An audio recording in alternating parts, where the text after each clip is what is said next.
tous les quatrièmes, quatrième B, quatrième D, quatrième E. J'espère que vous allez bien tous autant que vous êtes.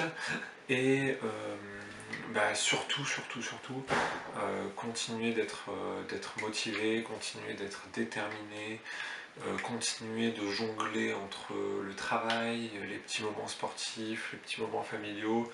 C'est important de trouver le rythme et de le garder et d'avoir un rythme de croisière, de savoir ce qu'on fait quand on se lève, d'avoir en tête ce qu'on a à faire et surtout de le faire, tout simplement. Alors, aujourd'hui, ça va être finalement la quatrième vidéo, donc ça commence à faire. Le but de la vidéo d'aujourd'hui, donc vous la verrez quand on sera mardi 14 avril, donc dans 3 jours. J'espère d'ailleurs que le lundi de Pâques a été bénéfique en repos. J'espère qu'il a été lucratif en œufs au chocolat, pourquoi pas. Et j'espère que la chasse aux œufs a été bonne pour ceux qui se sont mués en chasseurs aux œufs ce lundi de Pâques. Le programme de cette vidéo, il va être court, il va être simple, puisque c'est la dernière semaine avant les vacances. Sachant que la notion de vacances va être assez compliquée à assimiler dans une période de confinement. Mais d'abord, je vais faire un petit point sur les travaux à rendre, parce qu'il y a eu un petit peu des petites confusions, donc je vais faire un petit point là-dessus. Je vais faire un petit point aussi sur les fiches consignes et sur les difficultés possibles qu'il y a à les lire. Et puis ensuite, je vais parler de la journée du mardi 14 avril et de la journée du jeudi 16 avril, puisque ce sont les 2 dernières journées de travail, on va dire en termes de séance classique, avant le mois de mai. D'accord ? Bon. Donc, d'abord, petite précision et petite demande de ma part. Il est possible que juste avant les vacances de printemps, je fasse une vidéo qu'on appelle une vidéo FAQ, foire à questions. C'est quoi une vidéo foire à questions? C'est tout simplement, je réponds aux questionnements, aux difficultés, aux interrogations des élèves, tout simplement. Donc, ça veut dire quoi? Ça veut dire que je compte sur vous pour poser des questions dans l'espace commentaire et je sélectionnerai plusieurs questions pour y répondre dans une vidéo que je vous donnerai juste avant les vacances pour que on va dire, les manques et les difficultés soient résorbés. D'accord ? Donc si vous avez des petits doutes, des difficultés, des interrogations sur des chapitres qu'on a fait au début de l'année, ça peut être sur le chapitre sur la bourgeoisie et le commerce triangulaire, ça peut être sur la Révolution française, sur les migrations, sur la liberté d'expression, bref, peu importe les questions que vous avez sur notre programme, vous pouvez les poser. Si vous avez des difficultés, si vous avez des interrogations sur un point précis, la mondialisation, bref, peu importe, j'ai envie que vous posiez des questions, j'en sélectionne et je ferai une petite vidéo avant les vacances pour éclaircir tous ces points. Ça c'est fait, donc n'hésitez pas. Deuxième point, ça va être sur les fiches consignes. Je vais être clair, mais il va bien falloir que vous m'écoutiez là-dessus. Lisez-les attentivement.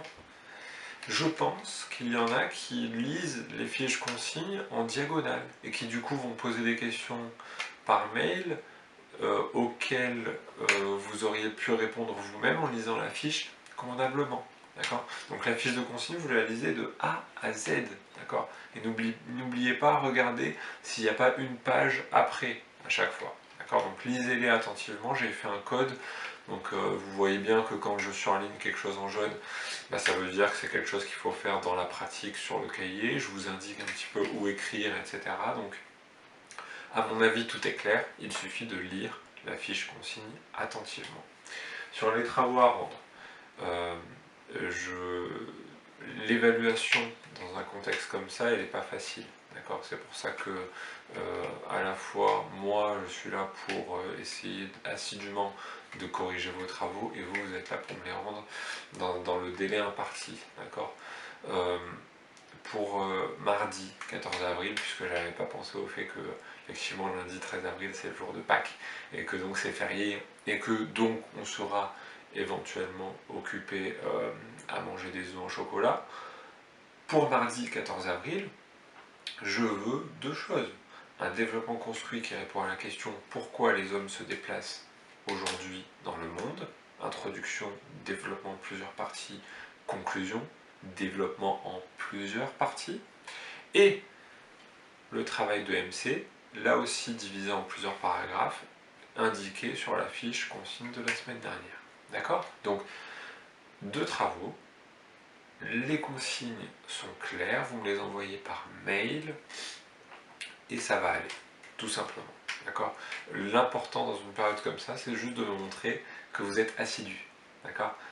Que vous êtes avec moi, pas autre part. Vous restez avec moi malgré la distance et malgré le contexte, d'accord? Restez avec moi. J'enclenche sur la semaine qui vient. Donc vous regardez cette vidéo le mardi 14 avril et vous vous occupez de, alors éventuellement terminer le travail de MC sur la liberté d'expression pour me l'envoyer, et éventuellement, donc ça c'est si vous avez, ça c'est si vous êtes en retard, si vous êtes à la bourre. En tout cas, la séance du mardi 14 avril va consister en étudier la liberté d'expression, mais à l'échelle mondiale. Vous savez, quand ça c'est une pratique plutôt en géographie, on regarde un cas et ensuite on dézoome avec notre appareil photo. On zoome, on dézoome. On avait zoomé dans la deuxième partie sur un cas, c'était une banderole érigée lors d'un match PSG-Lens 31 mars 2008. On a vu ce que ça relevait comme problématique dans la liberté d'expression, à savoir que finalement on n'a pas le droit de tout dire, hein, en fait.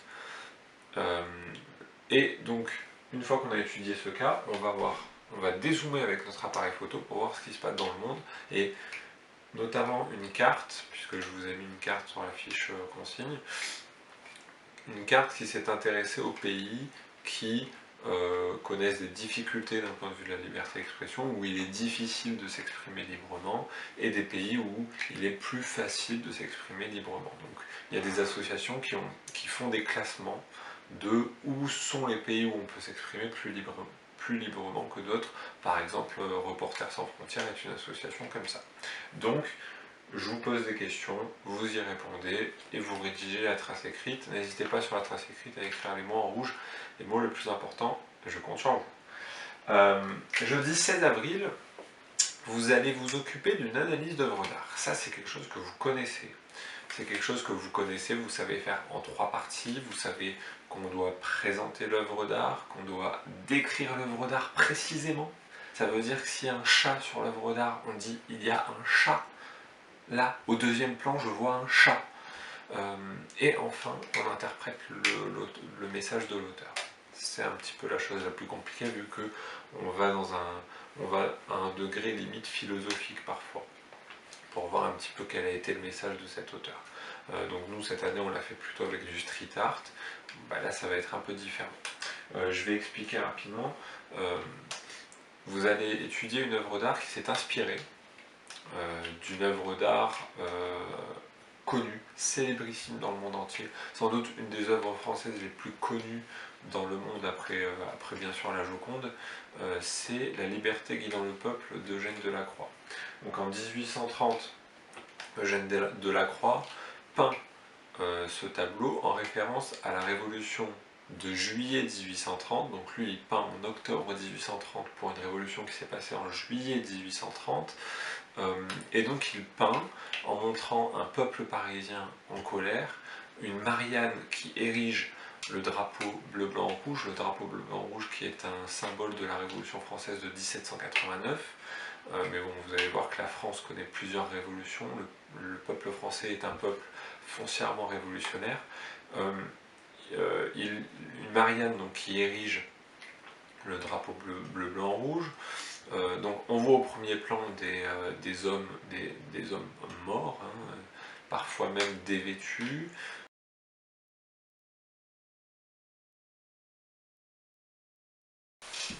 c'est un Titi parisien. Alors lui, il est là pour représenter le petit peuple français, prolétaire ouvrier, d'accord, habillé avec un béret.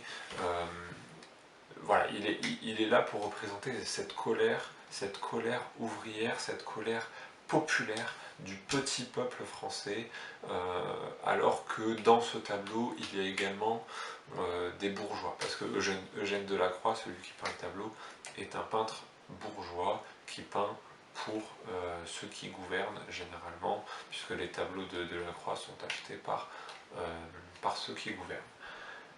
Mais, l'œuvre d'art que vous allez analyser ne date pas de 1830, elle date de 2015. Pourquoi? Parce que le 9 janvier 2015, un dessinateur du nom de Plantu va dessiner, va faire un dessin qui va s'inspirer de cette liberté guidant le peuple de Delacroix de 1830, mais qui va la détourner pour envoyer un message un petit peu différent. Alors, Plantu dessine ce dessin le 9 janvier 2015. Le 7 janvier 2015 a lieu, et vous le savez sans doute, les attentats de Charlie Hebdo. Donc les frères Kouachi entrent dans les locaux de Charlie Hebdo et tuent 12 personnes, dont des dessinateurs très connus comme Charb ou Cabu, des dessinateurs du journal satirique Charlie Hebdo, qui est un journal satirique qui se moque ouvertement, et notamment qui se moque ouvertement des religions. Et ben, il y a eu donc cet attentat effroyable qui avait marqué le pays à l'époque et qui avait fait naître cette phrase célèbre « Je suis Charlie » pour montrer qu'on soutient Charlie Hebdo, mais plus largement la liberté d'expression. Donc là, Plantu, il va, 2 jours après cet attentat, faire un dessin qui va détourner la liberté guidant le peuple de Delacroix pour faire passer un message précis par rapport aux circonstances du 7 janvier 2015. Ça va être à vous de me présenter cette œuvre, de me décrire cette œuvre. Je compte sur vous pour fonctionner en plan. Et n'oubliez pas l'arrière-plan, parce on peut visualiser des bâtiments d'une certaine ville, et l'arrière-plan, évidemment. Et puis, dans une troisième étape, interpréter le message. Quel est le message que Plantu a voulu faire passer en détournant la Marianne de Delacroix? Regardez un petit peu ce qu'il a fait avec ce tableau, regardez un petit peu comment il l'a détourné. On avait déjà vu ça en début d'année, le détournement de tableaux connus pour faire passer un message autre, le nôtre. Voilà, donc allez-y, régalez-vous, vous faites ça, vous faites ce travail en autonomie individuelle. Je vous ai mis des liens pour vous aider, et puis une fois que vous avez fait ça, vous corrigez en recopiant l'analyse d'œuvre d'art que je vous propose. Mais c'est important de se corriger pour bien comprendre la méthode, parce que cette méthode va vous suivre longtemps. Une fois que c'est fait, la semaine sera terminée. Alors, la semaine sera terminée, pour autant, je vais vous demander quelque chose pendant les vacances, et dans cette fiche consigne du jeudi 16 avril, je vous précise le programme des révisions que je vous propose.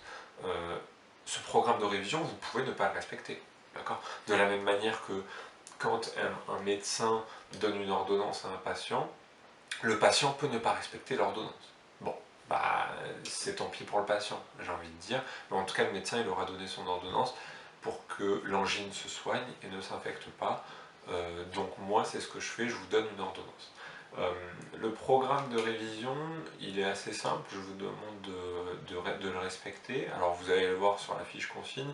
Sur la première semaine, je vous demande de vous concentrer sur l'histoire, d'accord, avec notamment la Révolution française et l'Empire et la frise chronologique de l'histoire de l'humanité qui est en tout début de votre cahier, et puis la méthode de développement construit, à bien intégrer. En deuxième semaine, je vous demande de vous concentrer sur la géographie et sur la méthode d'analyse d'œuvres d'art. Voilà, donc vous verrez sur la fiche consigne, c'est assez précis. Autre précision, j'ai créé un Padlet où tous les cours tous les cours depuis le début du confinement sont compilés et sont rangés par ordre chronologique. D'accord? Donc je vous ai mis l'adresse de Spadlet sur cette fiche consigne du jeudi 16 avril. Allez la voir pour vous mettre à jour. D'accord? Parce que là, il va y avoir les vacances, il peut y avoir des moments d'ennui, il peut y avoir, etc. Profitez de ces vacances pour vous mettre à jour. D'accord? Je veux que tous les élèves aient un cahier à jour avec tout ce qu'on a fait depuis le début du confinement, qui, oh mon Dieu, n'a pas servi à rien. On est bien d'accord là-dessus. Donc voilà, allez sur le Padlet, profitez-en, mettez vos cours à jour, regardez s'il vous manque rien, hop, ah tiens, ça j'avais oublié, ça j'avais lu un petit peu en diagonale, bon bah je le rajoute, c'est pas grave, ok. Enfin, n'oubliez pas, portez-vous bien, d'accord? Je veux que vous vous portez bien, je veux que vous alliez bien, je veux que vous preniez plaisir à prendre votre cahier tous les jours, à travailler, je veux que ça devienne un plaisir, que ça devienne un plaisir curieux, parce que la curiosité est un magnifique, magnifique défaut. C'est extraordinaire la curiosité. Soyez curieux, donc n'hésitez pas même à aller plus loin que ce que je vous demande. Allez-y, régalez-vous. On a tellement une matière magnifique qu'on ne peut même pas s'en plaindre. D'accord? J'attends vos questions pour la vidéo foire à questions, la vidéo FAQ juste avant les vacances. N'hésitez pas, posez vos questions. En attendant, je vous souhaite une bonne semaine. Travaillez bien, soignez-vous bien, mangez bien. À bientôt.